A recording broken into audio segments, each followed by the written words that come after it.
नमस्कार। भुवनेश्वर छाती उपरे किट विश्वविद्यालय रे एते बड़ घटना घटिला। सारा विश्व रे ओडिशा निंदित हैला। गोटिए घरोई विश्वविद्यालय पई नेपाल भारत संपर्क रे तिक्तता सृष्टि हैला।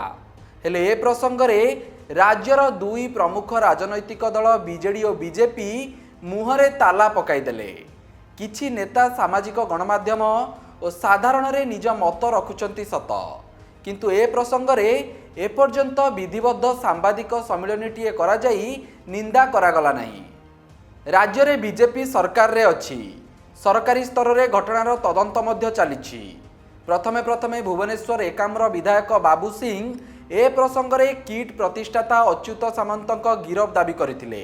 हेले ए प्रसंग रे दलर बड़ बड़ नेता मुहरे तुंडी देई बसिछंती। राज्य सभापति मनमोहन सामल एपर्यंत तांको आभिमुख्य स्पष्ट कले नहीं।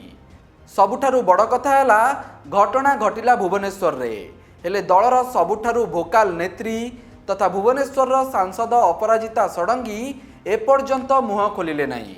निज अंचल रे घटिथिबा एते बड़ घटना को नहीं अपराजिता चुप रहिबा एबे साधारण रे चर्चा पाई अनेक खोराक जोगाउछि। सेहीपरि एक घरोई विश्वविद्यालय रे घटना घटिथिबा बेले केंद्र शिक्षा मंत्री धर्मेंद्र प्रधान भी चुप। धर्मेंद्र नीरवता को नहीं भी अनेक चर्चा चली। एबे आसीबा राज्यर मुख्य विरोधी दल बीजेडी पाखकू।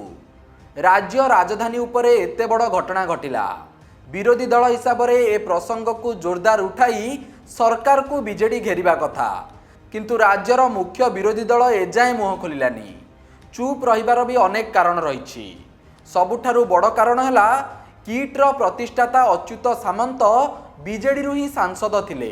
बीजेडी सरकार रे थिबा समय रे अच्युतंक अनुष्ठान को अहेतुक अनुकंपा देखाइथिबा अभियोग होई आसुछि। एबे किट्र गोटिए परे गोटिए केलेंकारी सामना को आसुथिबा बेले एथिपाई प्रतिष्ठाता अच्युत सामंतंक सहित बीजेडी को भी सम परिमाण रे दायी करा जाउछि। तेणु किट विरोध रे मुह खोलिबा बीजेडी पाई निज गोड़े कुराड़ी मारिबा भली स्थिति हेबो बोली कुआ जाउछि। सेपटे कांग्रेस रे आहुरी अड़ुआ स्थिति। दलर अधा नेता किट विपक्ष रे तो अधा नेता किट सपक्ष रे। आरंभरू छात्र और युव कांग्रेस ए घटना को नहीं जोरदार आंदोलन करि आसुछंती। अच्युत सामंतंक गिरफ दाबी करी विक्षोभ प्रदर्शन मध्य करा जाउछि। हेले अन्यपटे पूर्वतन विधायक देवाशीष पट्टनायक और सुर राउतरायक भली वरिष्ठ नेता माने निज व्यक्तिगत मत कही किट सपक्ष रे बाहरुछंती। अवश्य एभली मतभेद परे पीसीसी सभापति एक निर्देशनामा जारी करी गणमाध्यम रे कौनसी मत देवा पूर्वरु परामर्श नेबाकू नेता माननकू कहिसंती। तेबे देखिबाकू गले किट प्रसंग आरंभ हेबा दिन ठारू एपर्यंत अच्युतंक पई बीजेडी बीजेपी फुल और कांग्रेस हाफ चुप रहिछि, जहा दलगुड़िकर मूल्यबोध उपरे बड़ प्रश्न चिन्ह लगाउछि। किट अच्युत सामंतंक भली जने प्रभावशाली व्यक्तिंक अनुष्ठान होइतिबारु बड़ बड़ नेता माने चुप रहउचंती बोली साधारण रे चर्चा भी हेउछि। तबे ए प्रसंग रे आपणक मतामत कौन ता हमकु कमेंट बॉक्स रे जणांतु। अधिक खबर पाई हमकु फॉलो और सब्सक्राइब करंतु। नमस्कार।